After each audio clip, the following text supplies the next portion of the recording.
Hey everyone, this is Daniel. And I'm Jun. And we are Korean American.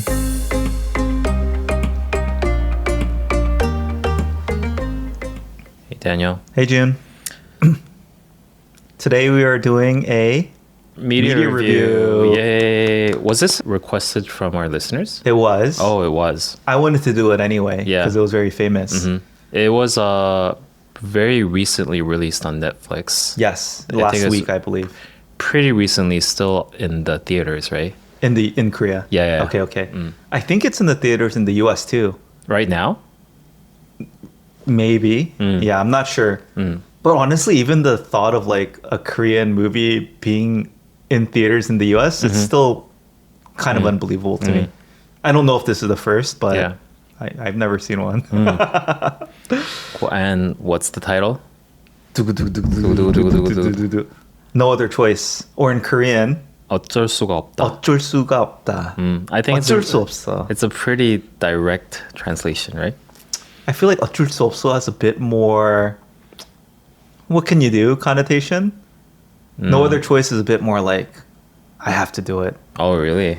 Don't you think 어쩔 수 없어 is a little bit like, what can you do? 어쩔 수 없어. Yeah. You would use it a bit more casually, right? Maybe that's true too. No other choice. I have no other choice. No, anyway. Okay. I do feel like there's a slight difference. But, okay.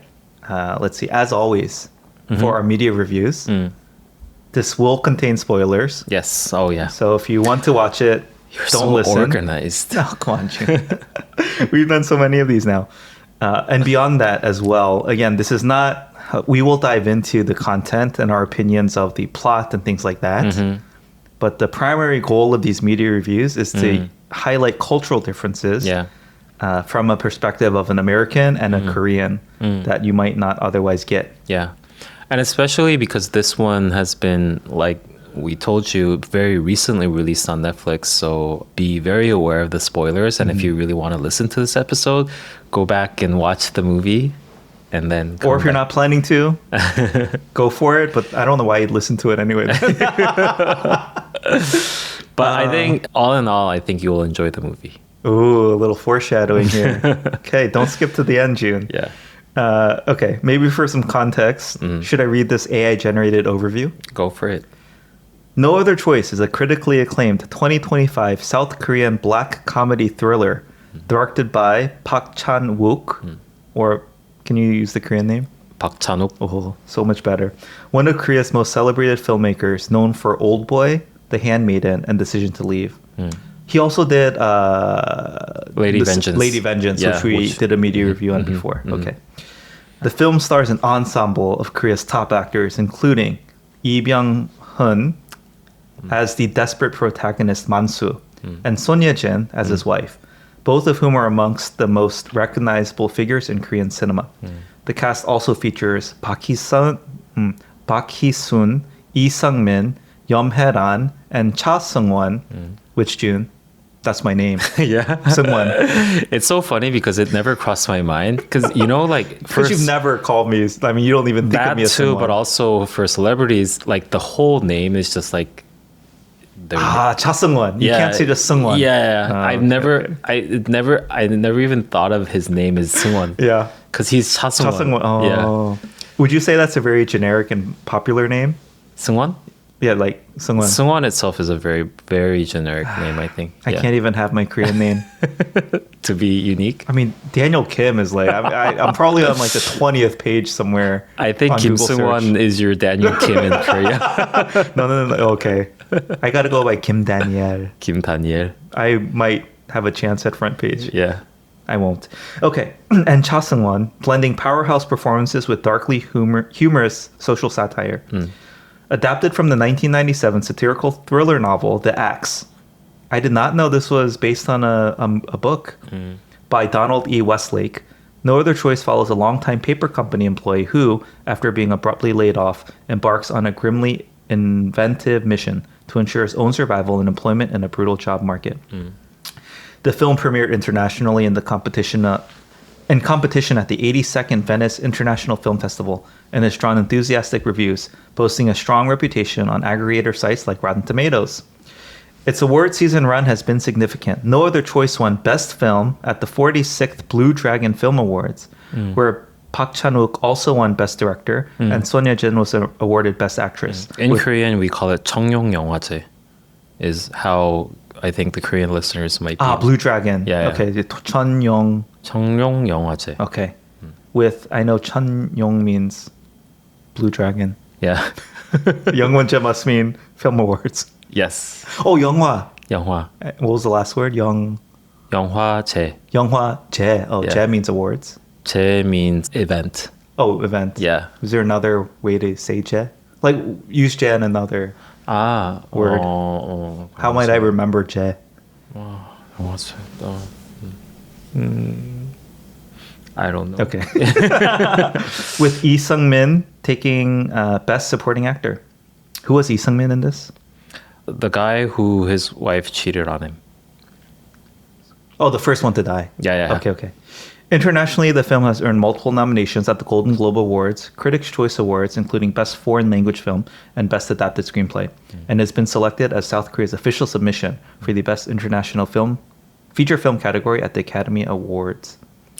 Oh, 축제, 축제? as in festival. I only know 숙제 for homework. That's Different not- 제. Different 제. Okay. All right, June, let's see. Where should we start? I took some notes. Yeah, so I don't know. Do we want to do high-level thoughts? yeah. Okay. Should I go first? Sure. I usually enjoy. So Park Chan-wook is, I think, one of the top 2 famous directors. Is he not number one, like, unanimously? Who is? I think he was number approaching him? 1 for a long time, but after Bong-joon-ho with his success with Parasite. Oh, okay. I think, That's true. That's true. So I want to say top 2. Does the other one? Does the Parasite director release as many? I feel like Park Chan-wook is just everything he releases is awesome. Is awesome. It's just so critically acclaimed, right? Yeah, he's been around for longer, I think. Yeah. Okay, they're one. They're Yeah, top 2. Yeah. Okay. I usually enjoy his movies because of his cinematography, but not necessarily like the storytelling aspects of it. But this one, I think I like both. I think I can confidently say it's one of my favorites from him. Oh, Yeah. Okay. It was very Parasite-esque in that sense. It was like a Kinda, dark right?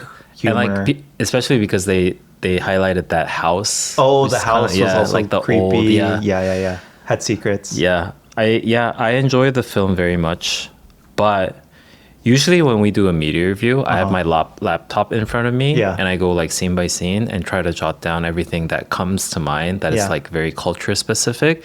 This one didn't have a lot of cultural nuances in it, but sometimes when I think that way, you come up with a lot of topics to talk about. So I was like, I'm pretty sure Daniel's gonna come up with some.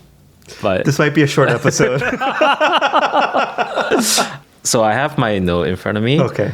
I have like 4 things to talk about. I have 4 too. Which if is not... if they're not overlapping, I think we're good. Okay. But if they are, then it's going to be a very short episode. I'm sure like at least 1 or 2 are not overlapping. Okay. Yeah. Overall, I very much enjoyed it too. More than I thought I would. Yeah. I typically don't like his stuff as much. Sometimes I feel like it's over the top for the sake of being over the top. Just like shock and awe, know kind of what you like mean. really gore Yeah. or really disturbing. But this time there was definitely some of those moments that like, whoa. Also like some overtly sexual stuff too in previous movies sometimes felt unnecessary. Again, who am I to criticize? This guy's like one of the greatest filmmakers of all time. Yeah. But just for my taste, I don't always love it. I really like this one. Yeah. I thought it was entertaining, funny at times. Yeah. Still very dark overall. And more than that, though, like the social commentary was insane. Like there were just so many layers to this that weren't like they were obvious, but not. They weren't trying to be like too clever. Yeah. They were in a sense like very upfront about it, but it was still so deep that, you know, it was still left a lot for me to imagine, if that makes sense. So anyway, it struck the right balance between being not too hidden with its messaging, but not too direct either. Is my opinion, yeah. I felt pretty much the same way, but he he still does have a lot of like symbolism that I don't know exactly what that means, but I know that he intentionally are trying to say something kind of. This is an aside. Yeah. Do you think he knows, or he's trying to just put all these things and let the viewer make their own conclusions? Well, that's a good question. But with his level of expertise, everything must be like down to has every a single meaning, detail. right? Yeah. Like there were certain instances that in those instances, it makes me kind of uncomfortable because I know that like he's giving us a clue to understand something. We're not but smart enough to figure it out. But anyways, I do agree that there are multiple layers to this, sure. and like I don't think there's an answer to interpret a form of art, right? Whichever way that you interpret it is the way that. Ooh, art. Yeah. I mean, his cinema is art. Yeah. But I always think of it as entertainment. Yeah, it's in But no, the you're right. intersection. Yeah. I mean, I don't know if we just want to jump right into it, but from the cultural lens, though, I guess I was impressed because a lot of the things I picked up, in my mind, were very American specific. Oh. Or like English specific. Interesting. So, for example, like a paper company. Yeah. Do you know what that implies in the US or in English? Yeah, like in The Office, right? They work in a paper company. It's like a very old industry that's dying. No? Even more than that, a paper company is just like, it's a front. It's a sham. It's like something like a paper company. Yeah. But like that would not, Koreans wouldn't call it like that kind of scam front, like a 종이 회사, right? They say paper company. Okay, never mind then. I take this all back. So Koreans are familiar with the phrase paper company. Yeah, but I don't think anyone would have easily made that connection. This, I mean, it's so on the nose, right? Because in the movie, they call it a 제지 회사. What's 제지 회사? Paper making company. Oh, 제지 means paper making? Like that 제 is a different 제, but it's in like, do you know what a 제품 means? No. Like a product or 제작 or it means make something. Okay. And 지 is for a paper. Really? Yeah. Like 한지? Yes. Oh, Korean paper like 한지. Oh, 휴지. Yeah. Oh, okay, got it. Okay. So 제지 회사 is paper making company. Got it. Okay. If they would have called it paper company there, They would have been too obvious. Yeah. But anyway, for me, I was just like, come on, this is like so.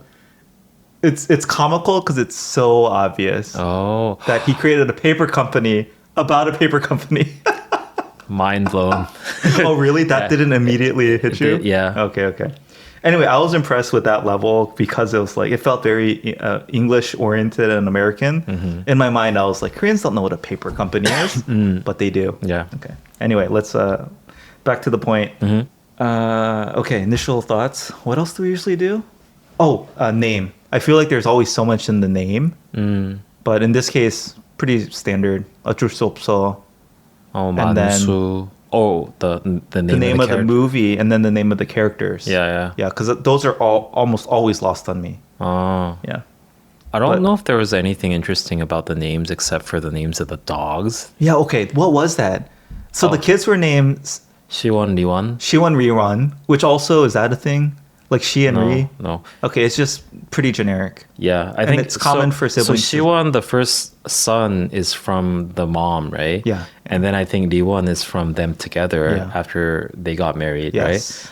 And I think, so obviously Riwon, they named it after the first child, who's Siwon, so that it rhymes, right? In Korean, they have like the rhyming thing with the siblings. Not rhyming, but that common character throughout the name. Yeah. Exact same. Yeah. I think they named the two dogs Shitu and Ritu because Siwon, Riwon, as in like she won, as in English.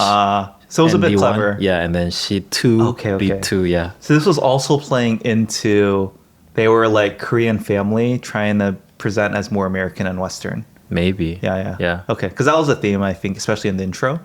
The American dream or whatever it might be. Yeah.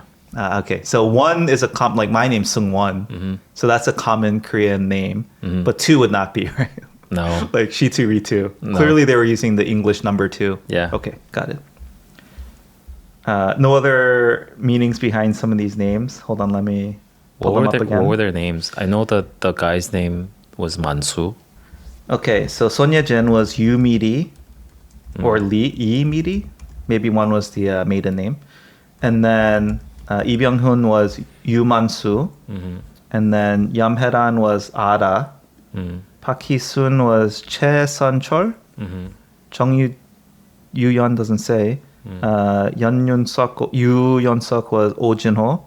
Go Shi-jo. Do any of these mean names like call anything out to you?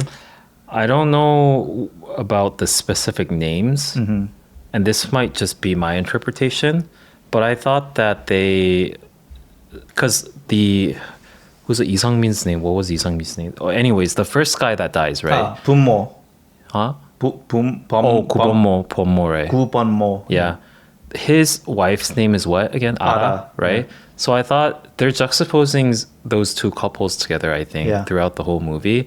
And that was the only couple or like the only person who died that they showed the wife, right? Oh, yeah. So I think they were trying to make a parallel. And I think Miri and Ara kind of sounded similar. And I think that was intentional. Okay. Yeah. Cool. Where's Miri? Oh, Miri was his Ye-jin. wife. Yeah. Miri Ara. I see. Yeah. So, okay. Cool. Okay. Let's dive into our notes. Yeah. Should I? Yeah. I usually lead. Let you go first. This time. Okay. So there were certain things that I wanted to talk about in the first scene. Yeah. Specifically Korean culture-wise. Uh-huh. So the first scene, they're doing a barbecue with the chango. Yes. Which is the eel. Yeah. And so it's obviously from the company. Uh-huh. And the company's, I think, is owned by... An American company, right? I think I got the sense of that it was recently acquired by an American company. Yeah, and they're doing some restructuring or downsizing. Yeah. And so they gave this like present of the chango. Yeah. And he still doesn't know that it's kind of like a farewell gift. Sure. Yeah. But so 손예진 says 미국 사람들도 남자한테 좋은 걸 아나 보네. I mentioned this. Our four might be the same. Yeah. But okay, say the Korean and then do the translation. Okay. So what she's saying is that American people might know that this is good for men. Yeah. Because 장어, eel, is known in Korean culture to be good for the male sexual stamina. Virility. Yeah. And libido, right? Yeah. And so I wanted to talk about certain foods that have perfect. this. Yeah. Okay. I wanted to get here too. First of all, June. Yeah. 100% no connotation in the US. Zero. Because it's not scientifically true, I think. I don't know. But no American would associate eel with like male sexual stamina. Yeah. My guess is it's because of the way that it looks like. It looks like and the way that it's so like wiggly, powerful when it's alive. It has a lot of strength. Sure. Yeah, so I think that's the connection there. That's it. Okay. And I mean, on top of that, it's like a lot of protein and must be good for your health. Sure. Yeah. But that association definitely exists today in Korea, right? Okay. I just thought it was funny because like my immediate answer to that was like, no, they definitely do not. Like there's no connotation at all. Yeah.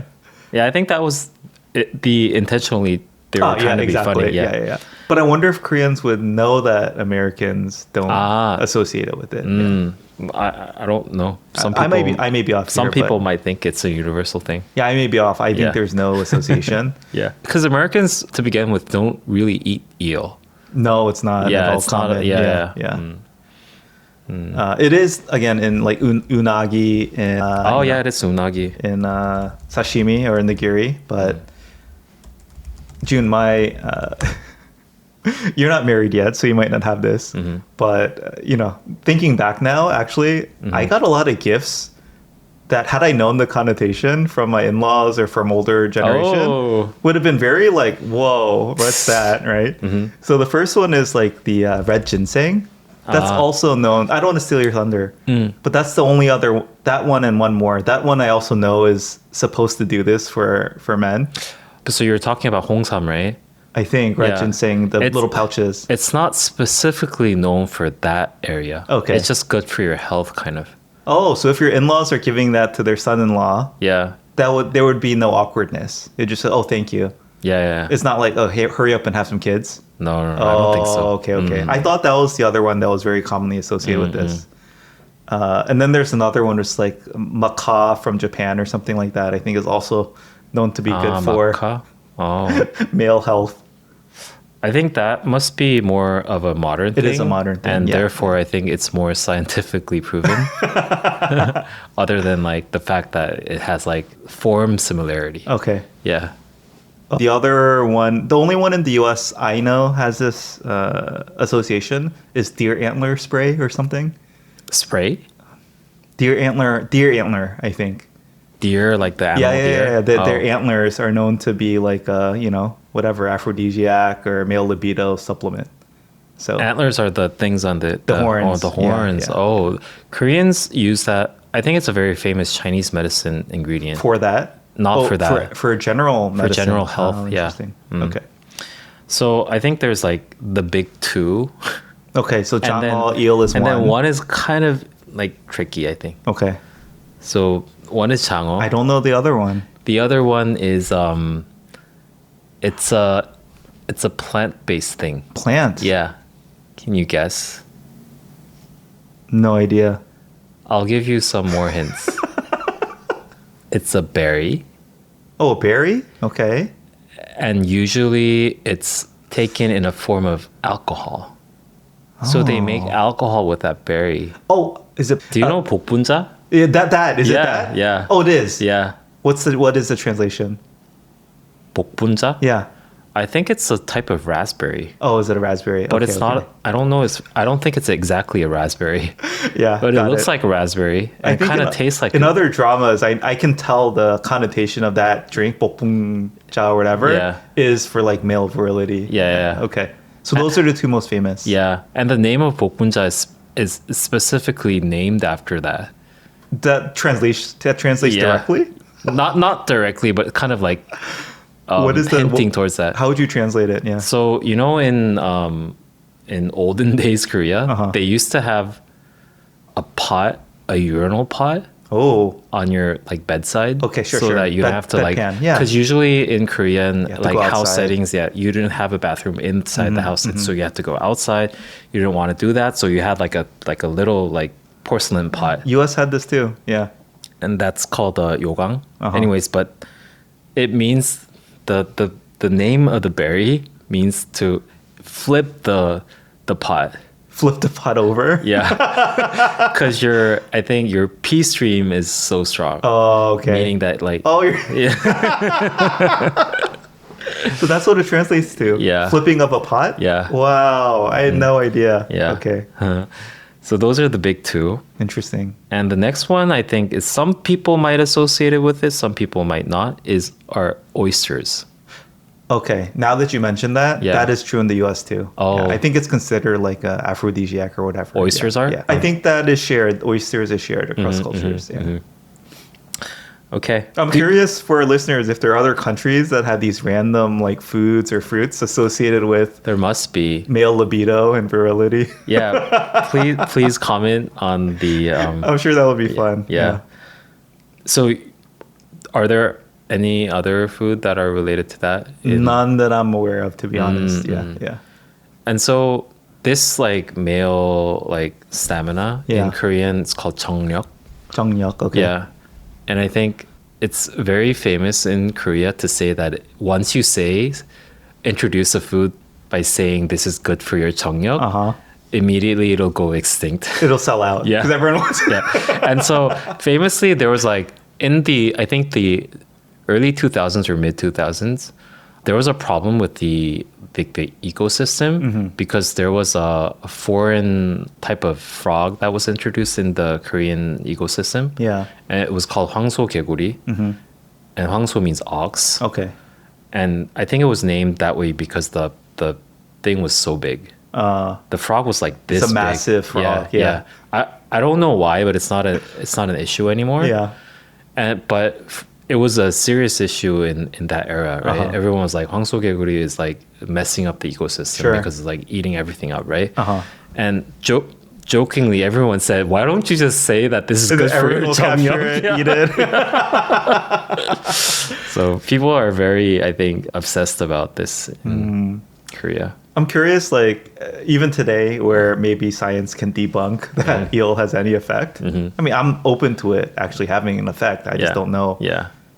Why would that, like, still perpetuate, let's say?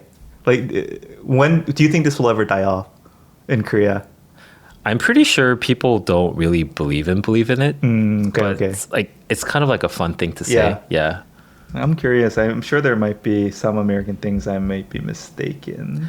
And I also know that like amongst married couples, Yeah. it's like a sign. Oh, let's. Yeah, let's, like if they like if one of them prepares suggest seal.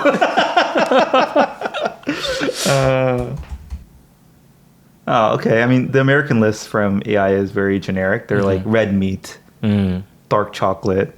dark chocolate. Yeah, I think maybe more for women gets them in the mood. Anyway, but like chili pepper, spicy food apparently gets the blood flowing. Yeah. And they also quote ginseng. But then it goes to like zinc and magnesium. Like it's just like so scientific. Yeah. Like free testosterone is all the rage in like the male biohacking communities. But yeah, I don't think there's anything. Yeah, of course. Then there's like the actual drugs like Viagra and stuff. So Yeah. yeah, I think Western culture in general, yeah, they're more analytic and scientific. And Korean people, I'm not trying to say that Korean people are less scientific, but they're more forgiving to things that are not scientific, but Yeah. still like, I think they just think it's fun to believe that way. Yeah. totally. Yeah. Should we alternate, or do you want to keep going?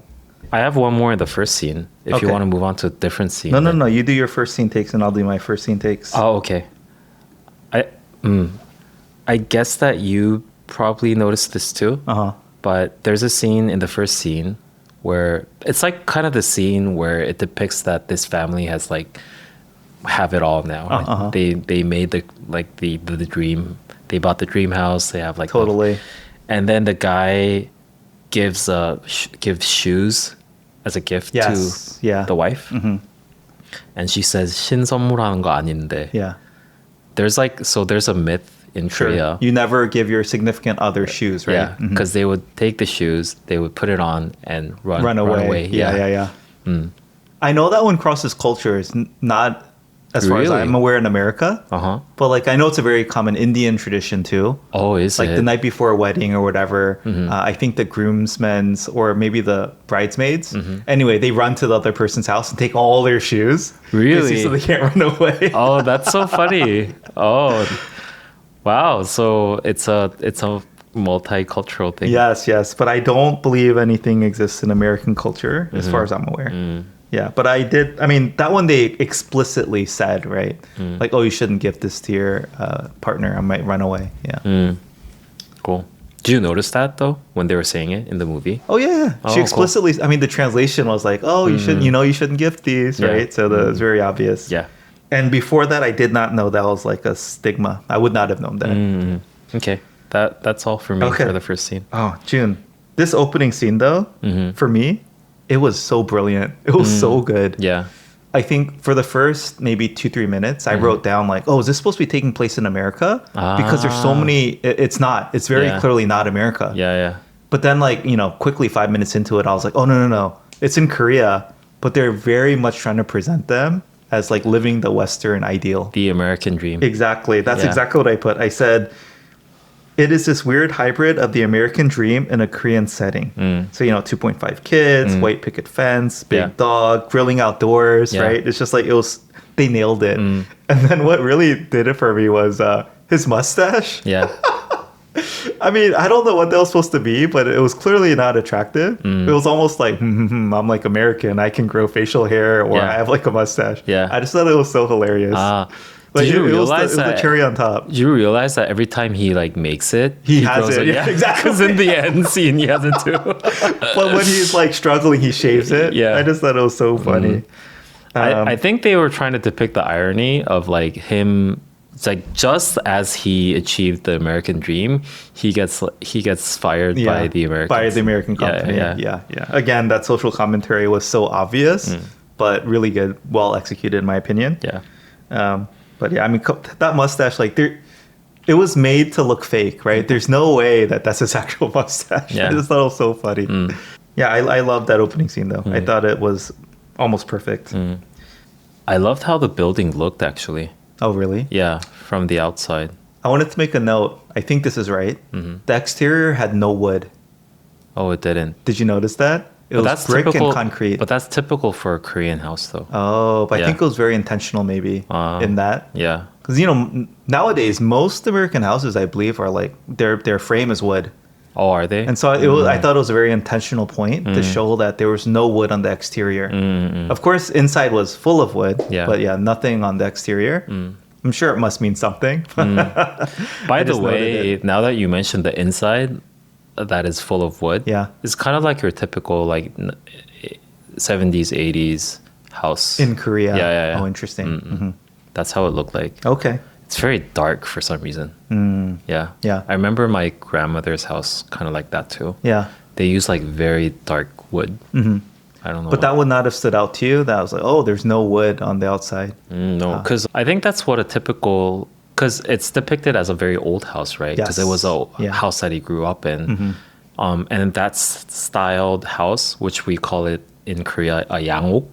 Oh, 양옥. Okay. As in Western house. Yeah. Typically look like that. Was it immediately obvious to you that this is taking place in modern day? Because at first I thought also like, oh, is this a 70s or 80s context? I couldn't figure it out for the longest time. Yeah, for the first scene. You weren't sure, right? I wasn't sure. Okay, Yeah. I'm sure that was intentional too. All right. What you got next, Jun? The next one, this one's a funny thing, and then this might be kind of interesting. It just like very briefly appears in the scene. I think it's the scene where in the very beginning, he's trying to kill like the guy who works in the similar position in some other company. Yes. And he tries to like throw a pot above him. In that scene, that's the cover scene, right? He's holding the pot. It's ridiculous. Yeah. Before like he goes up to the place, he goes past a dry cleaners. Oh. And you know how like this is kind of funny that is so obvious to a Korean, but it never crossed my mind as being kind of something kind of weird. Okay. Is that a lot of these dry cleaners are called computer cleaning. Really? They have the word computer in it. I've never known that. And it was called Taeyang Computer Cleaning. That's so weird. And Taeyang was his former company name. And so there must be some meaning to it. Yeah. But I don't know what the meaning is. But regardless of that, a lot of Korean dry cleaners are called something computer cleaning. I've never seen that before. I guess it's because, and this started from like the 80s. This is not a Korean American thing as far as I'm aware. Yeah. I'm surprised. And I think in the 80s, right, the word computer was just trending. was kind of like the word AI these days, right? Something that is very advanced, high tech. And so when you say like this dry cleaners is computer cleaning, I think it means that they have like the modern machinery. Oh, wow. And it's like very like accurately cleaned, and it's very modernized. But that was a thing in Korea. Yeah. Again, and I think even this today, day, a lot of dry cleaners are called something computer cleaning. Oh, interesting. Yeah. Again, a lot of the early Korean immigrants to the U.S., they were, running laundromats, right? Yeah. So they would call it like 세탁기, if anything. 세탁소. 세탁소. Yeah. I've never heard. I wouldn't have known, to be honest. Yeah. But I guess I would be surprised if that made it to the U.S. It's like it diverged. I want to guess that there is, or at least there was, at least one in LA, Koreatown. Computer cleaning. Computer cleaning. Yeah. Yeah. And it's like, but that is definitely an interesting but you don't see that a lot these days. Yeah. And so it never crossed my mind. But once I saw that, I was like, yes, like all the dry cleaners were called computer cleaning. Wow. Yeah. So I think that was used to establish this as an older neighborhood, maybe. Yes. Okay. Oh, and also, there was this very famous actress called Hwang Shin-hye. I'm pretty sure you don't know her. Don't know. Yeah. She was very famous for having like she had a more Western characteristics to her face, right? And in the 90s, she was very popular, and she was known to be like the perfect beauty, right? And they called her computer mean. Oh, wow. Okay. As in like the computer beauty. Yeah. As in like she's like me, like no the me. Me in. Computer me. Yeah. Okay. Me in. Me as in. in like beautiful person. Yeah. But like computer beautiful. So it's just used as like good. Like advanced, perfect. Advanced, yeah, and perfect, yeah. Interesting. Let's see. Okay, we didn't talk about this earlier, but you brought it up. So the original company name was Solar Paper. Yeah, 태양제지. Is there anything interesting there, or it's just like a generic? I think We can move on if it's not. I think throughout the movie, Yeah. he tries to depict something with the sunlight, right? Yeah. In the very beginning. Yeah, he's holding the yeah. paper up to read what it says. Yeah, and then at one point when he was doing an interview Yeah. at that like Chinese company, like the reflection from the building Oh, it was so like, bright. Yeah. And then there was one scene where he was trying to like talk with his son, like he was like trying to like move into the shadows. He was trying to do something with the sunlight. sun and shadow or something. I didn't really get it. Okay, me completely. neither. Yeah. Let's see. My next note, June. What do you think of when you see a Cadillac or an Escalade? Is that like a thing?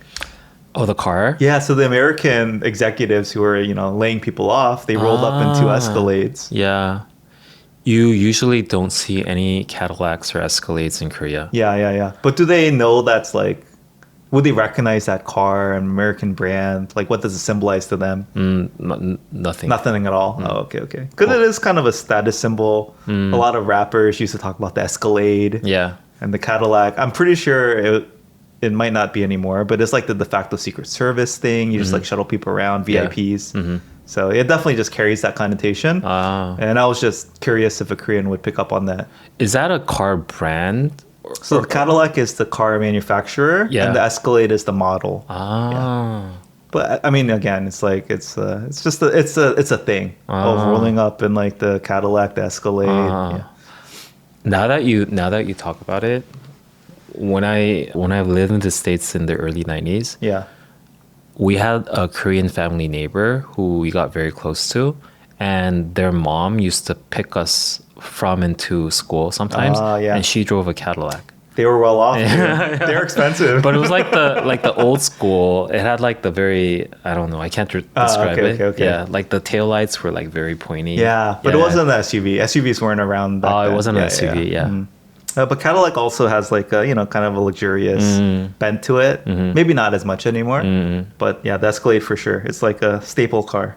They're still doing business, right? Oh, yeah. I okay. think they're still pretty cool. Yeah, pretty good. Oh, nice. It's like I made it thing, or I'm important. I know that the American, like U.S. presidents, if they come to Pretty Korea, sure they drive around in an Escalade. Yeah. It's like the symbol of American success, maybe. Yeah.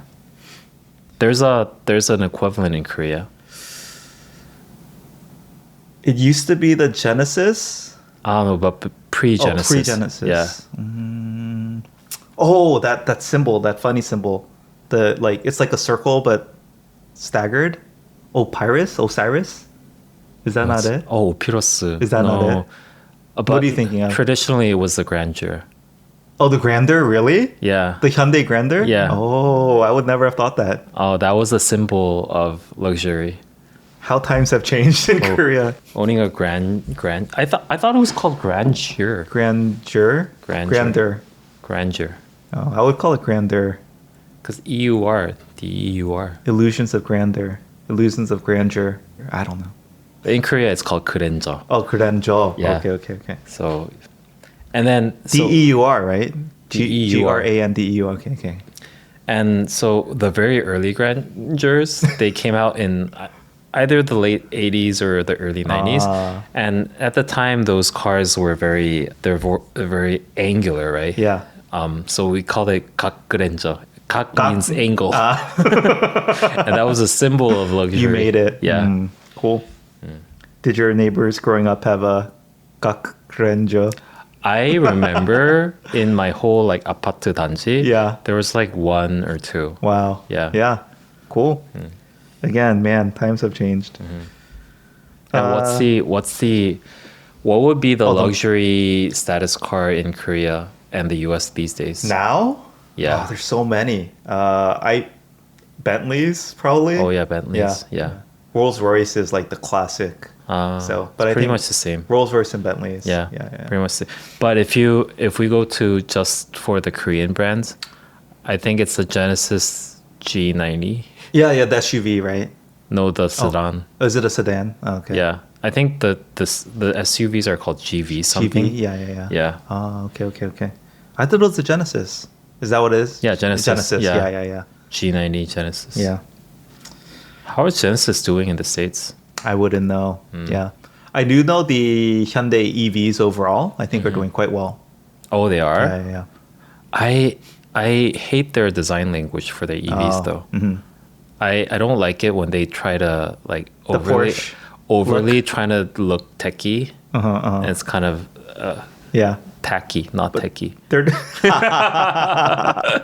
nice one. But yeah, I think they're at least the EVs are doing quite well.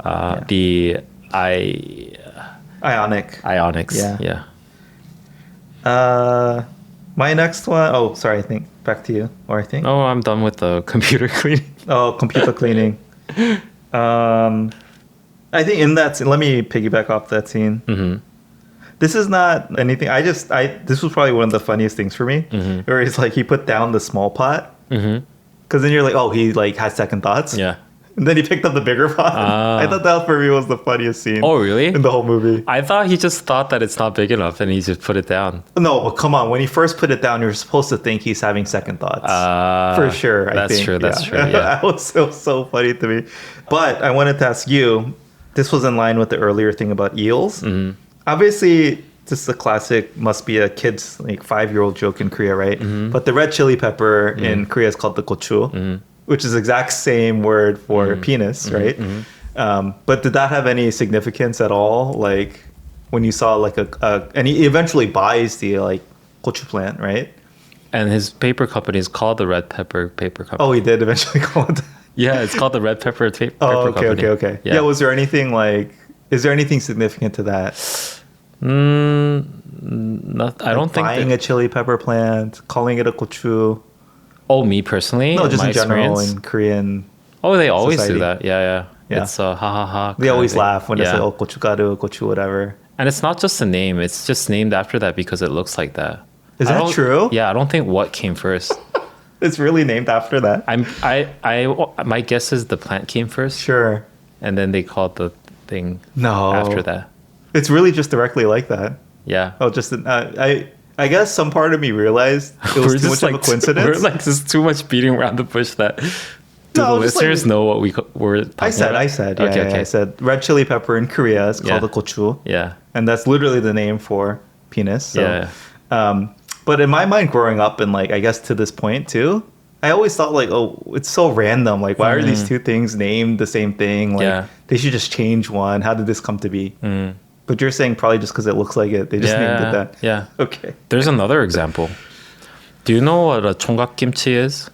총각 means bachelor.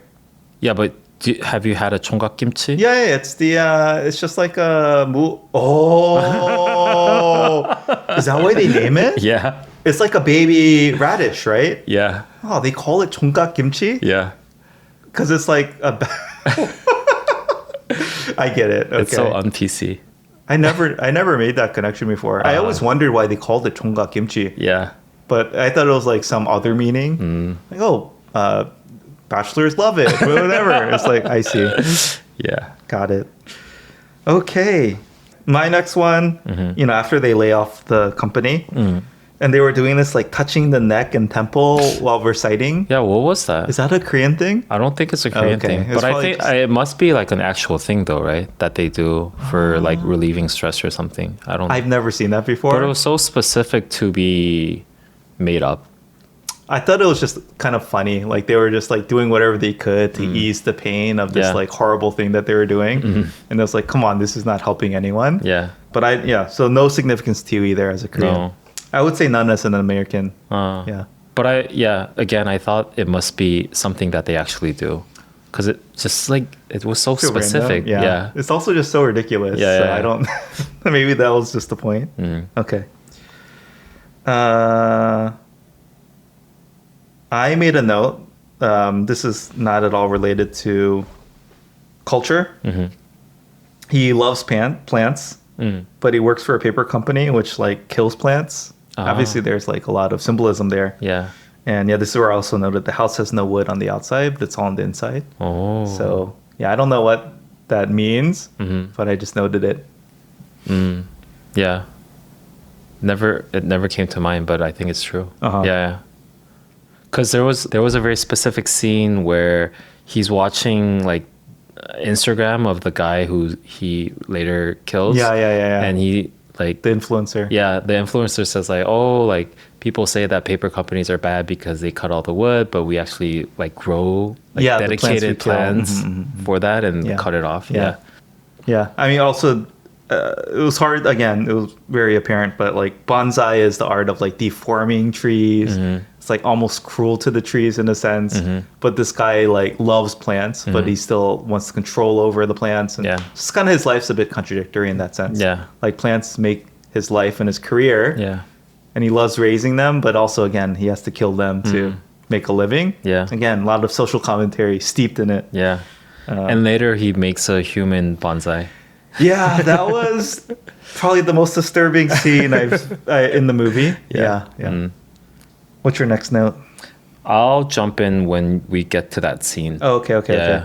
Okay, my next note was just that, like, again, he's setting up a paper company. He's setting up a paper company. And then, again, this was, like, kind of subverting expectations. Because I was like, oh, he's going to, like, try to just compete. Like, get all the best people and compete, right? And then he's like, no, he's using it as a way to lure them out, like a honeypot, and then kill them. That was pretty genius. Yeah, as you realize what's happening, because you're a bit confused, like what's going on here, and then you realize, like, oh, that is so dark. Like, because when he's laying out the resumes, it's like, oh, he's trying to like figure out who he wants to hire. Yeah, and then he's like, no, he wants to kill the competition. Yeah. Oh, by the way, I wanted to talk about so he's looking at the resumes and he's grading them with a red pencil, right? Oh, yeah. That's a very Korean thing. Oh, red means to kill, like death? Oh, no, like it's they always, in school, they use the red pencil to grade, to mark. grade your homework or whatever. I see. Yeah, is that a thing in the US too? Yeah, I think red is common for that. Oh, okay. But, you know, I have to say the color red... So I was reading something in Korean, and they use red in Korea just to signify it's important. Yeah. Right? So in this case, it was like some number going up or down, and up would be good, down would be bad, right? Yeah. And so, but they use red for both, and I was like, this does not translate at all. That up arrow has to be green. But anyway, yeah. So just red in Korea is it's different. It just carries importance. Not good or bad per se. Sometimes it's something. I mean, if anything, it's more negative. It is more negative. Yeah. But green does not connotate good in Korea. Is that true? Green is good. Oh, it is? Yeah. Okay. So in like a report, if a chart was going up, would you say up green would be standard? I would say if there's a green if there's good, a red bad, circle and a cross, that's more significant. It's natural to have a green circle and a red cross. Okay. So circle is good in Korea. Yeah. And X is bad. Yeah, it's like correct and incorrect. And green, all right, that's the same then. I will say definitely, I get thrown off a lot in Korea with the UIs because of red in particular. Yeah, it doesn't just mean important in the US, it means wrong, error, bad. Okay, we've talked about that a lot though. I made a note, June. This is a bit going to the very end. But did you notice when he killed the last person? You know, he was force feeding him stuff with alcohol to make it look like he killed himself, right? And vomited. Yeah. But it was, to me, that immediately looked like paper pulp. And then in one of the earlier scenes, again, he killed the second man by putting him into a bonsai, which he was doing, manipulating, torturing the tree, right? And then I was trying to think of the first one, but there was nothing. He just kind of like buried him. But I'm sure I don't know if there was another analogy there, but it seemed like he was trying to, the life cycle of paper and trees and like replicating that and how he had killed and dealt with the people. I thought there was some good symbolism there. How did the first guy die? It was the big, the best scene maybe in the whole movie. Wait, the wife buried him. The wife first. killed him. Yeah. But you know, there was a scramble with the gun. Okay, maybe this is the funniest scene when he held out the gun. Yeah. He took off the oven mitt. Yeah. And then there were 3 gloves underneath too. It was like a makeshift silencer. So good. But yeah. And the fact that he didn't know what was going on. Oh, He thought he was the guy who that was so the wife well is done. cheating. Yeah. And just like the comedy of the like the loud music, so they couldn't hear each other. Everything was muffled. Yeah. It was just so tense, but hilarious. It was so well done. Yeah. Do you realize the guy, the actor who acted the first guy who died was a guy in 재벌집 막내 아들. And Misang and a lot of them. Yeah, he's very famous. Yeah. I just final note here, and then we can hand it off to you. I realized like each of the people he killed, he had some similarity with. Yeah. And so it's like he had to conquer the first one, for example, like that's who he, that's basically would have been him in 20 years, like never letting go, falling into alcohol. Yeah. Right. And then winning the Pulp Man prize. Yeah. They both won the Pulp Man. Again, it was so obvious, right? It's just like, oh, he's killing that future he could have lived. Very symbolic. And then the second one, right, was that person had a daughter, I think exact same age. And the interaction was kind of not a great interaction. Like he wasn't, I felt close, but he was basically sacrificing his passion to just make a living doing some minimum wage job so he can support his daughter. Yeah. It's like another future path he could have lived. Yeah. Kill that one, axe it.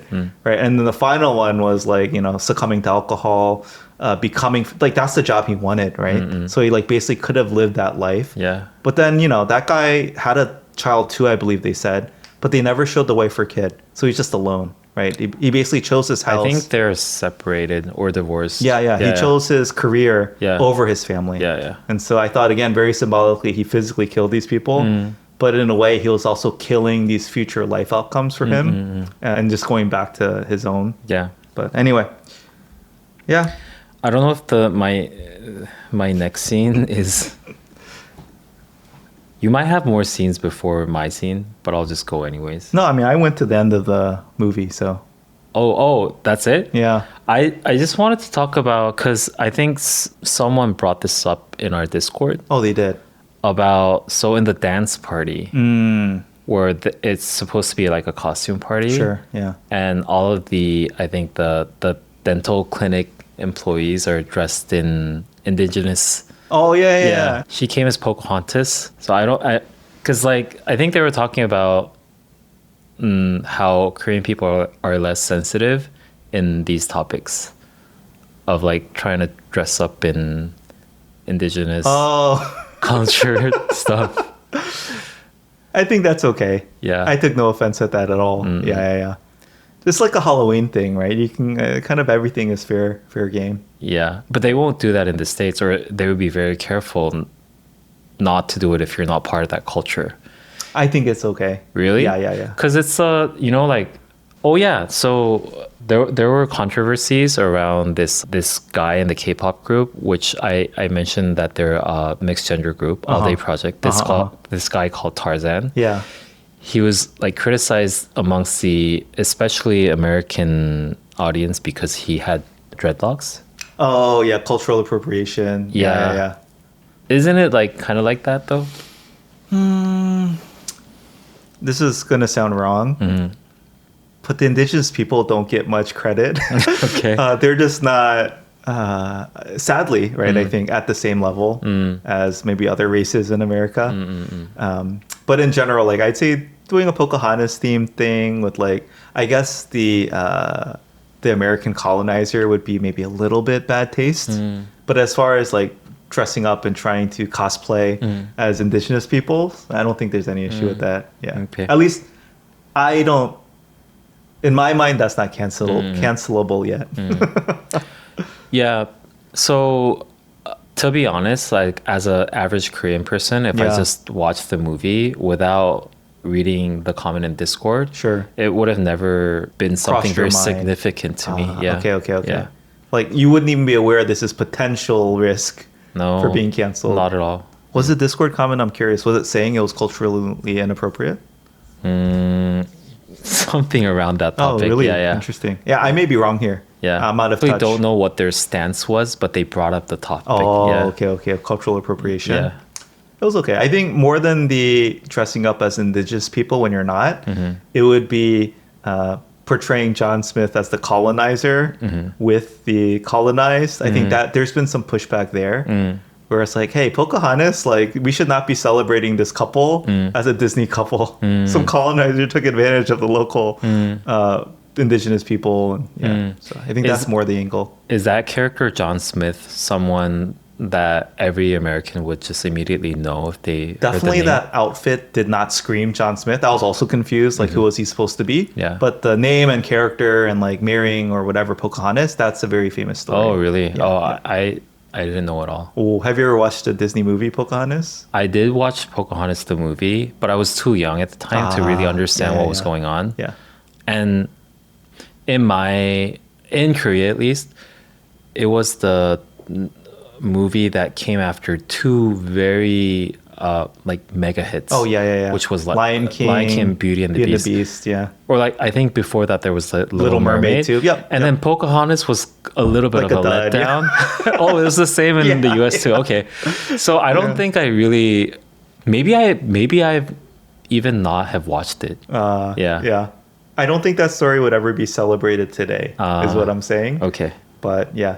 And that was a time when Disney like started like the new way of like the drawing was is kind of that true? Because like for Beauty and the Beast and Lion King, it was like I think it was a very classic drawing style. But then Pocahontas was a little bit. You don't know what I'm talking about? I don't know. Okay. Yeah, I don't pay attention to that. It was more abstract type of drawing. Okay. Yeah. Which was in a child's mind. I didn't really like it that much. Yeah. But I think in the US too, Pocahontas was not as popular. Yeah. Oh, Aladdin was in there too, I think, somewhere. Oh, yeah. So they had like consecutive mega hits and then Pocahontas was like... sad. If I want to add one more thing, throughout the whole movie, the main character, Mansu or Lee Byung-hun, he has an aching tooth. Yes. And then... some symbolism, obviously. Yeah, and at the last scene where he's trying to kill the last guy, he like gets pliers takes it out with the with the I think it was a monkey spanner, or is it pliers? I don't know. Yeah. Anyways, I think it came from the Korean saying "알턴이가 빠진다," meaning like the tooth that was aching finally gets pulled out. Oh, that's a saying.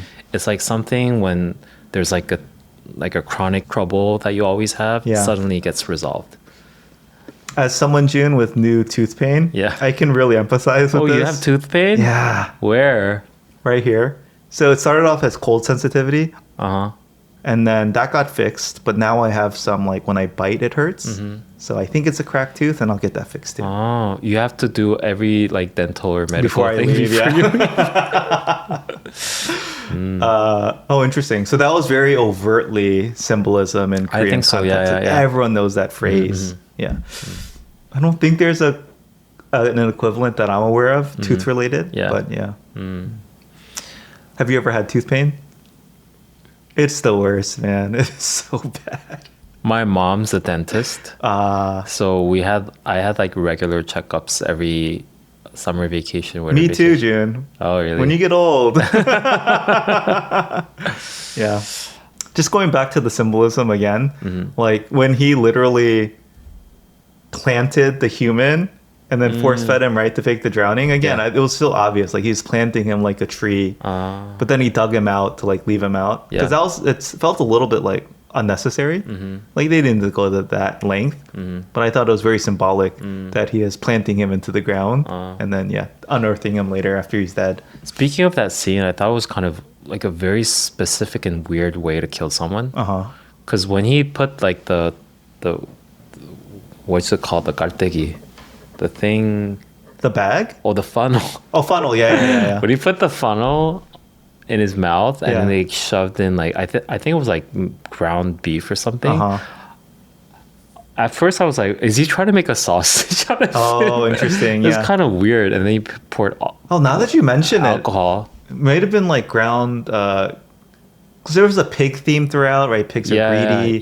He's stuffing him with his own stuff or whatever. I don't know. Yeah. Nothing jumped out though. That's the scene where I thought like, oh, that looks like pulp, which is how you make paper right before you. Oh, when he was forcing stuff in? Yeah. That's the scene. I thought you were talking about the vomit. Oh no, that's when he was forcing it down, and also when he was on the. I'm assuming it was the same material. Yeah. When they laid him out on the chair. Yeah. It's like, oh, it looks like he drowned in His paper vomit. pulp. Oh, yeah. Again, very symbolic. Like you live by paper, die by paper. Yeah. I thought, the obvious symbolism is like the very last scene too, where I don't know, the daughter finally plays cello, so it's like, oh, my dream's been accomplished. Then he gets stuck in traffic behind a bunch of logs, wood, paper. Yeah. And then he goes to this paper manufacturing thing, and there's no humans alive. Yeah. But then he's like so happy. It's just such a, obviously this is talking about like AI and replacement and jobs in the future and all that. That was the darkest thing to me because it was just so grounded in reality. Yeah. It's like, this is not science fiction. It's not the dystopian future. Yeah. It's like modern day world. That's what made it so dark. I don't know how it was translated in English, but the program that they described with like replacing everything with AI was called the 소등 program. 소등 means to turn off the lights. Yes. And it was like, why is it called? And they explained like machines don't need light. And at the very last scene, turn off the light behind him. Yeah, it was like section by section behind him. It was like the lights were turning off. Obviously, with the implication that like his night light was next. Yeah. Were you also nervous throughout the entire last scene he was gonna get killed? No. Oh, really? Oh, you thought he was gonna like get the killed? robots are coming at him by a robot? I thought for sure he would die before the end of the movie, but yeah. I guess there are some cultural themes we could talk about with like jealousy was obviously like something throughout, and like their relationship strength between the two, and how she was almost like the same, like, you know, she was willing to do whatever it took for her family too. But personally, I'm not sure there's much there culturally. I think it's pretty common across cultures. Yeah. Oh, I just wanted to go back to the tooth thing. Yeah. And the cultural norms of when you're a child and you get your teeth pulled out. Oh, I have something interesting there. Because I know what they do in Korea and what they do in the US, and they're pretty different. Okay. Yeah. You go first. Let's start with the process of taking out your tooth. Sure. I think in Korea, what you do is like you. Yeah. You know this because you grew up in a Korean household, right? Oh, no, I only learned of this in Korea. Oh, you did? My parents did not do this for me. My parents didn't do that either. Yeah. But like you tie the string tooth around the tooth. in the subject with my mom did it with a floss. But I anyways, did dental floss. Yeah. And then you kind of like pull it a little bit so that it had tension. And then you hit the forehead. Pop the head. Yeah. Oh. One of my all-time favorite videos of my kids is doing that for the oldest the first time. It's just the classic. Oh, really? Yeah. And you didn't know it until you came here. Yeah, what I saw was my cousin in the US. She did it with her kids. And I was like the timing was perfect because my oldest son had a loose tooth.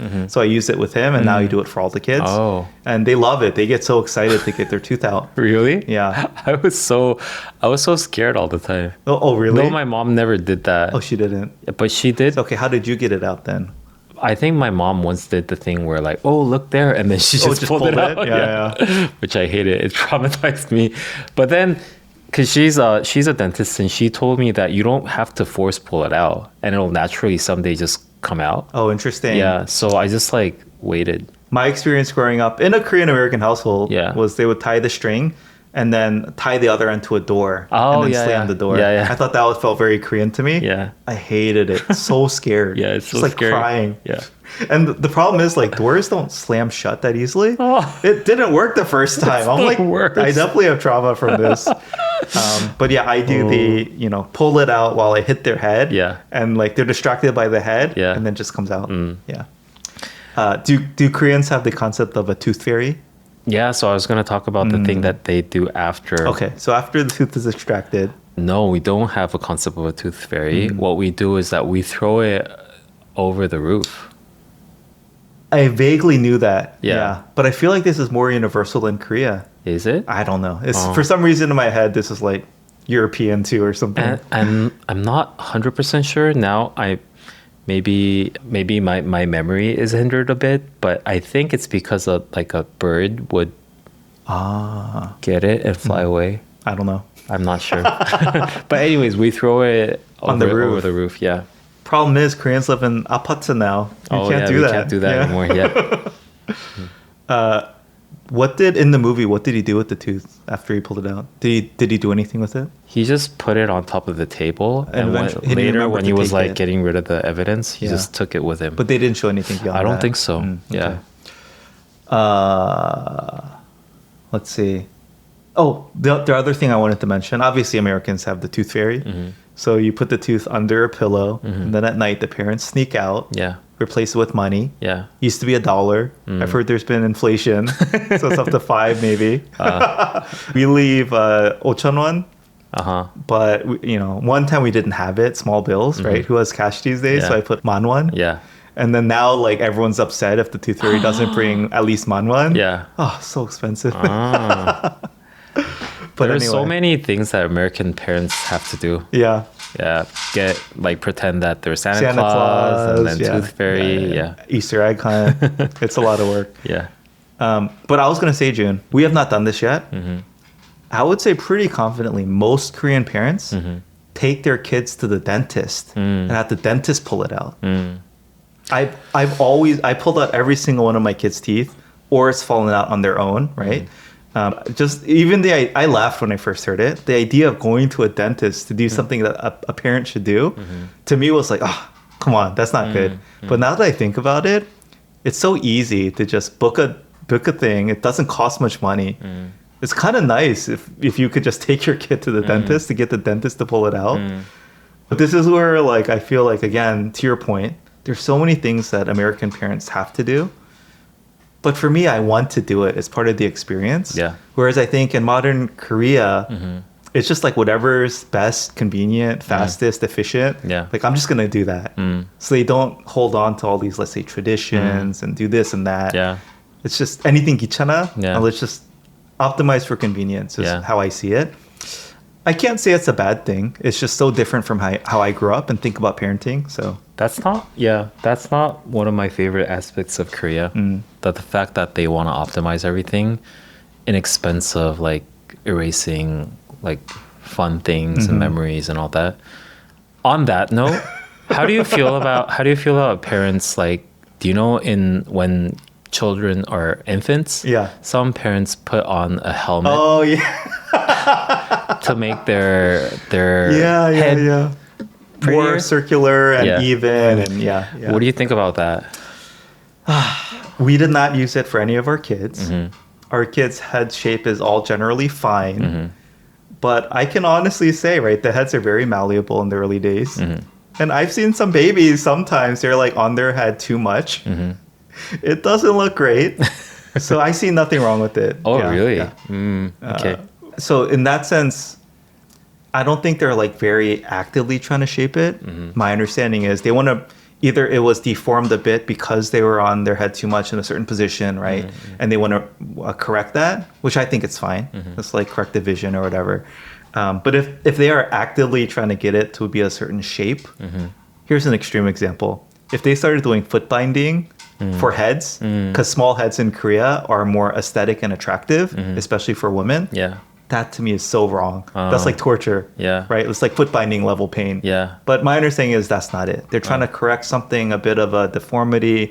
It's easily fixed. Sure, it's cosmetic. Yeah. But who doesn't want your kids to look good, right? And this is in a sense, it's natural. Like there's no invasive surgery or anything, right? You're just like shaping the head a certain way. Okay. Yeah, I'm personally okay with it, even though we've never needed to do it. But I can also say if I felt like my kids' heads were being a bit deformed, I would do it. Yeah. I feel a bit better now after hearing your explanation. I thought it was just like too much, because it looks very unnatural and it feels does, uncomfortable for yeah. the baby. I don't know what actually they feel like, Yeah. but I just by the looks of it, it just like felt like they're doing too much. I was gonna say it does feel very commonplace in Korea, is what I'm saying. But it was not uncommon to see it in the U.S. either. I do think before we end, we should do some commentary on this feeling of 어쩔수없어 in Korea, like that this man would go to such great lengths to maintain this American dream life on the surface. Yeah. Whereas, like, obviously this American dream, keeping up with the Joneses, like this idea exists in the US. I personally just feel like it's so much stronger in Korea. Like you just cannot, it's very extreme. This idea of like saving face, keeping up the image, presenting something that's successful to the extent that like, you know, you kill 3 people. Obviously it's a dark comedy. You know, just like our listener from a previous episode had written in, it's like Korea feels so unforgiving for this. Yeah. How is this? How do you think it's related to the feeling of 어쩔수없다? Because there's no other choice than to follow this. I mean, the irony, was this ironic to you as a Korean? Because there's obviously like 10 other choices he could have done. Yeah. Right? He could have started a new company, gone into a cafe, become a bonsai tree, whatever. Yeah, like there's so many things he could have done. But he felt like there was no other choice. Like, was that irony obvious to you? Or we were like, no, like, it makes sense that he thinks this is the only way he can go forward. That's so funny because I never thought of it that way. But then now that you say it, I think it's half and half.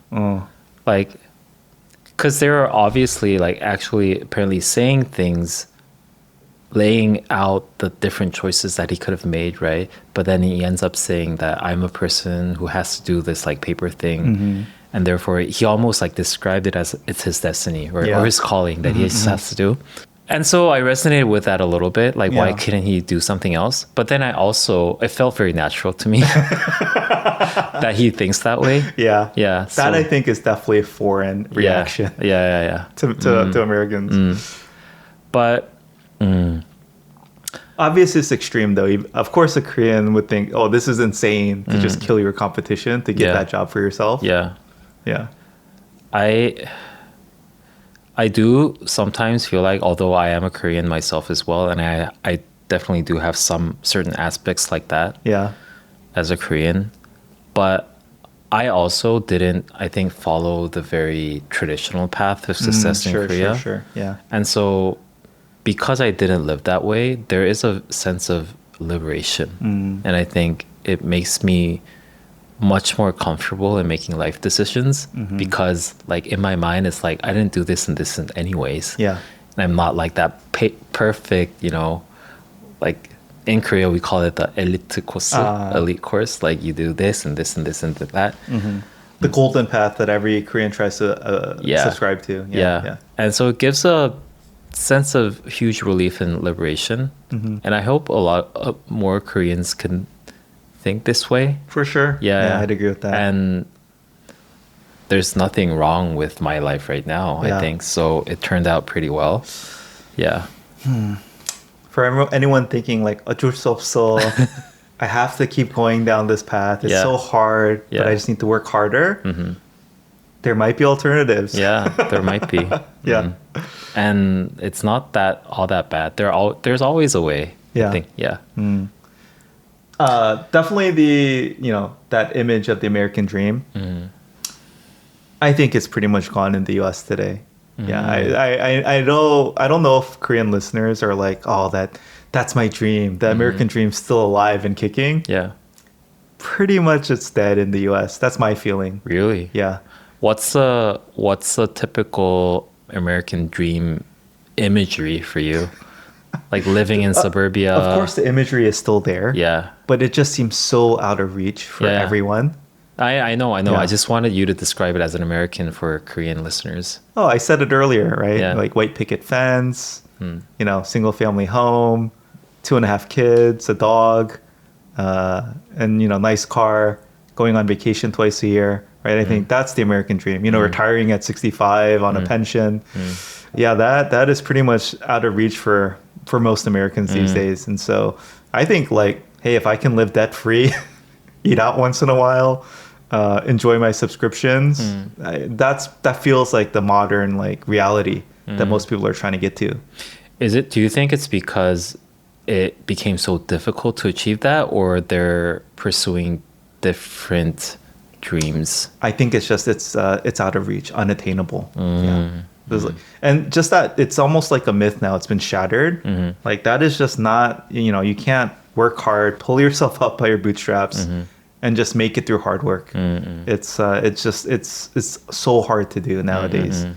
So sadly, that's the reality, and I think this movie did a great job of shattering that myth, right? Even when he achieved it, his life kind of sucks. And like what lengths and extremes he went to get there, where, you know, he could have, I think, gone all these other paths would have been probably even more satisfying in a sense without sacrificing this so much, right? His morals, integrity, relationships in his life. But he felt like there was no other path. So, yeah. I think it's the same in Korea too, although there wasn't a very defined imagery of what a successful life is in Korea. There's no like iconic like Gangnam 아파트, Gangnam 아파트 is one girl, one boy. Gangnam 아파트 wasn't like a traditional imagery of success. It's Sure. become more so now. Yeah. But maybe I think it's less defined. But it's you have like you go to a Takeya, which is like a large conglomerate company. That's true. Yeah, Work at and then- Samsung. Yeah. And then company man. Yeah. And then like daughter and a son. Yeah. That I think is very different in the US. Again, what we try to idealize. It's like going to a big company for 50 years. Like, yeah, that was part of it. Yeah. The security that comes from it. But it's, I think the more classic one would have been like start a business, be an entrepreneur. Yeah, we've touched on this before. So that is just like what is idealized. Yeah. Versus just like the Korean golden path is very different. Yeah. And I think it's pretty much the same in Korea in the sense that it became so unattainable. Yeah. Especially in regards to the house Housing prices. price. Yeah, totally. It was crazy. It's crazy. Oh, it's crazy. Yeah. It's like if you look at the house prices in Gangnam right now, it's really literally insane. Yeah.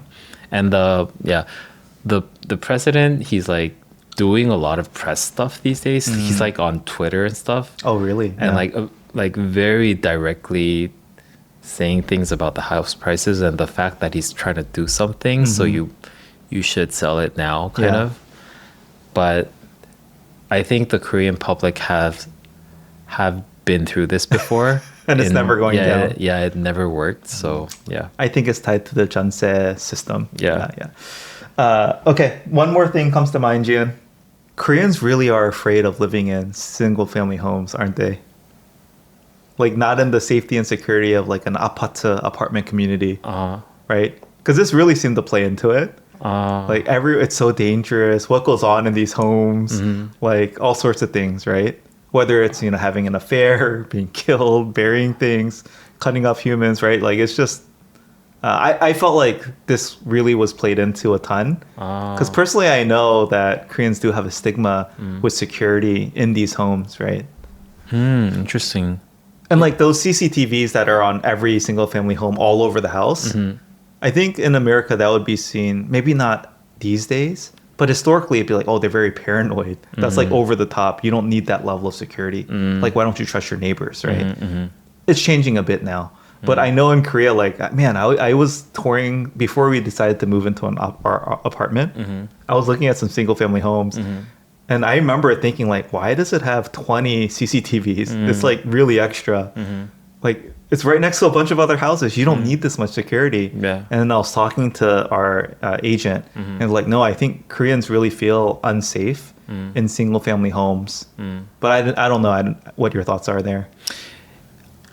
In a weird way, isn't it this? It's kind of like an analogy of how you describe that Koreans also always have to follow a certain path. An apartment is literally the house form of that, right? Everyone lives in the same form. They're like all together. Same unit. So it feels like you're like dividing up the risk together. But like a single family house is detached to whatever everyone else is doing, kind of. Yeah. And in that sense, maybe they feel more insecure. Yeah. The dark secrets that happen in homes. Yeah. I can attest though, I do feel much safer in Korea. Apartment. And I think a part of it is the apartment communal living style compared to just like detached wall on your own, you know, whatever, like however far apart you are from the next house. Yeah, you don't know what's going on. Yeah. Collectivist living. Okay. Okay. Do you want to do the scale? Yeah. So with all our media reviews, we try to rate this movie on a scale, 1 to 10. 1 being this appeals far more to Koreans than Americans, and 10 being this appeals far more to Americans than Koreans. And I think, where would you rate this? I want to rate it as 8.5. Oh, Yeah. well, I was gonna go with 9, just because I love the movie, and as this episode can kind of attest to, there wasn't that much cultural nuance. There was some, but I don't think it was overt to the story. I was debating whether I should go for 9 or 8.5, but I only put it at 8.5 because the language is in Korean. Yeah, you did not mention anything where... I also didn't pick up on anything where the language was really critical to understanding. I felt like the subtitles I followed pretty well. I don't know if I missed anything. But again, I don't know what I don't know, so maybe I did. Yeah. But yeah, I don't think there was a lot of things that were very Korean specific. Yeah. And I think these directors, like the big two or whatever, are intentionally trying to make movies like this because have more broad appeal. Yeah. Like Parasite it didn't have a lot of Korean things in it, did it? It's been a while. There were some things where like they're folding the takeout boxes together, the banjiha, right? Yeah. Is that right? The half basement. Yeah. Those are all like Koreans know that at a deeper level.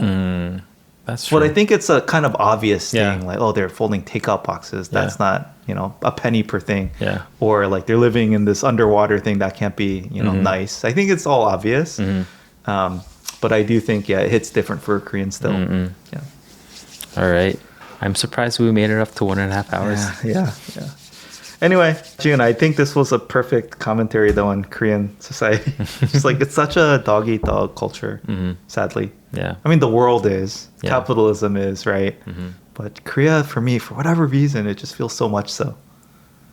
I feel like the US is more so these days. Probably. With like the mass layoffs and everything. I get the sense that it is more now too. Yeah. But okay, here's the difference though. I think America doesn't shy away from that. Like, we know that's how it is. We don't pretend otherwise. Yeah. I feel like in Korea, on the surface, you still want to present like, no, like, I'm not trying to go after you or compete with you. Like, we're all in this thing together. Like, we'll help you out. Yeah. But under the surface, it's like, no, I care about myself, my family, first and only. That to me feels like the difference. But I might be off. Yeah. Yeah, it's like the 다름이 아니라 Oh, yeah. 먹을 것 같아요. Yeah. Right? Like trying to be very overly polite. Or like any physical 100 culinary class wars. I mean, they don't seem to be so overtly competing to win. Do you think it's because deep down they have even more competitive mindset and therefore they have an urge to disguise that? This is mind games? I just think, again, in Korean culture, it's not appropriate to be so overtly competitive. Yeah, you give subtle hints here and there. You comment on that, like, that car. Because I think competition is real in Korea. It is more cutthroat than the US. Yeah. There is less abundance of opportunity. I would agree. Yeah. Because again, like the reason why I think Korean society is so competitive is because every success that you see, like in the movie, is something that you could have been because you grew up in such a same culture in the same environment, right? Yeah. And therefore, like, you not having that is like direct failure, you feel like.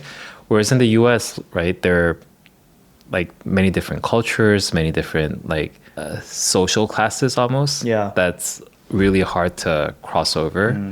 Like, if you see the mega rich, you never feel like you've been defeated by them or something because they start off as something totally different. Sure. Yeah. Oh, one final note. I didn't make these notes when I was watching it. Talking more about shame and the reaction to like negative events. Yeah, I do think Americans are more open about it, and they'll receive genuine sympathy, from others. The first thing is like if you say you got laid off. It's like, oh man, that sucks for you. I'm so sorry. That company, how could they do that? Yeah. It's just sympathy. Yeah. Right? And I think, of course, as someone who might have been laid off, you feel shame. Yeah. You're not proud of it, but I don't know how far you might go to.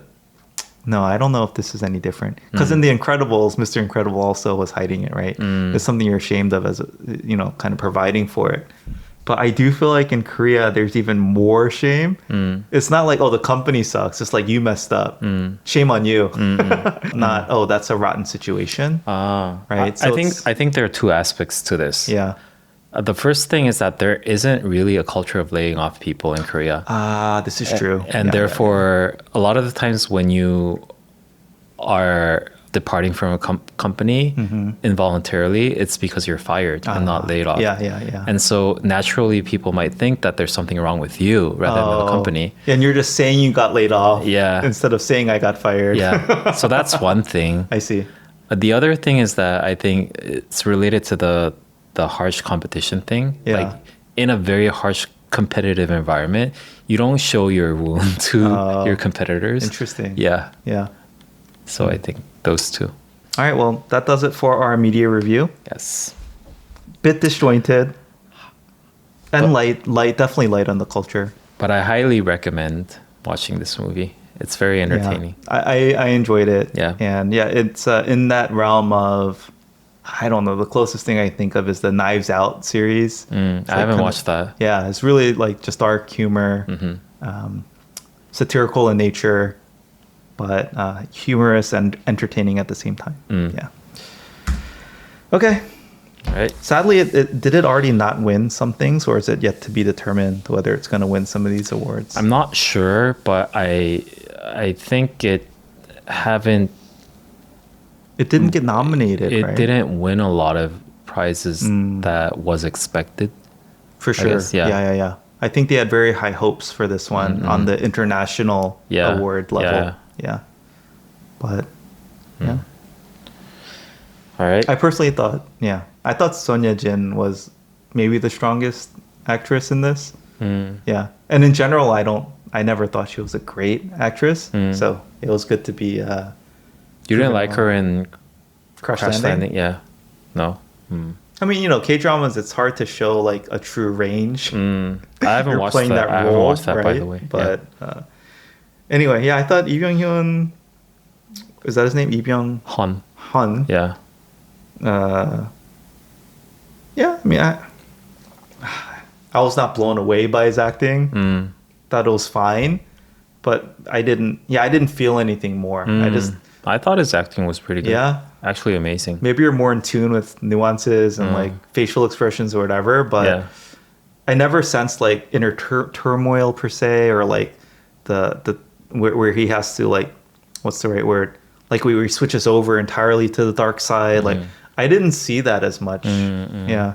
I don't know. Cool. Okay. As always, if you'd like to support our podcast, feel free to share us with a friend or colleague or someone you think might enjoy it. Beyond that, please comment, send in emails, feedback. We'd love to hear it. And finally, if you want to support us financially, you can find us on Patreon. For $1 a month, you can get access to our Discord, where you can engage and talk with other listeners, give us feedback directly, and propose future episode topics. All right. Thank you. That's it. Bye. Bye.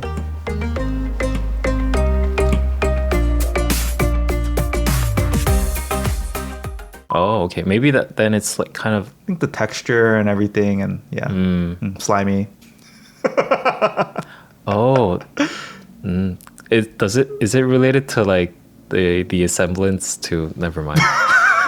Let's cut this. Well, we're a family program, Jun. Okay. Although this movie is very not family friendly. Let's cut that. I feel like my notes got deleted because I made notes on this dentist appointment. Next daily life. Yeah. Because the dentist experience was unique. But anyway,